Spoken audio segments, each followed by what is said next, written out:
Je vais redire ce qu'a dit Fanny, merci beaucoup. En fait, ce qu'on ne voit pas derrière cette matinée-là, en fait, c'est d'abord beaucoup de plaisir, des temps d'échange avec des gens qu'on ne connaissait pas. Enfin, moi, je suis directrice d'une association qui travaille dans les quartiers populaires de Bretagne, Pays de la Loire. Et ce qui m'a surprise, et je l'ai déjà dit, je le redirai, et c'est ce qui fait qu'aussi on s'accroche, c'est parce que autour d'une même table, voir des gens qui ont les mêmes ambitions pour le territoire et les mêmes envies de faire changer un peu et de bouger un peu les choses, ça c'est important.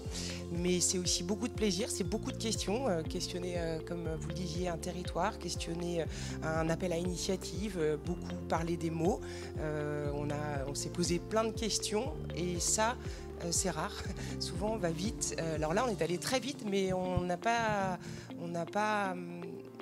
négligé ces possibles incompréhensions, on n'a pas négligé le fait qu'il pouvait y avoir entre nous des quiproquos et donc on a vraiment pris le temps. Et quand je vous dis le temps, c'est que Fanny, elle a non seulement mis le rythme, mais elle n'hésitait pas à faire des ordres du jour qui étaient un peu longs pour le temps imparti, mais c'est pas grave parce qu'on a réussi à lui faire comprendre que quand on avait un ordre du jour, il fallait se le tenir. Il fallait se tenir. Moi, j'ai l'impression qu'on est tous des pionniers en fait, et ça me fait toujours plaisir dans une vie professionnelle et même personnelle de se lancer dans une aventure. J'ai vraiment un sentiment d'aventure. Donc voilà, il n'y a que ça à dire. Et puis maintenant, on y va. On y va. Il nous reste aussi beaucoup à faire. Il nous reste à lever des fonds. Il nous reste à stabiliser aussi notre modèle.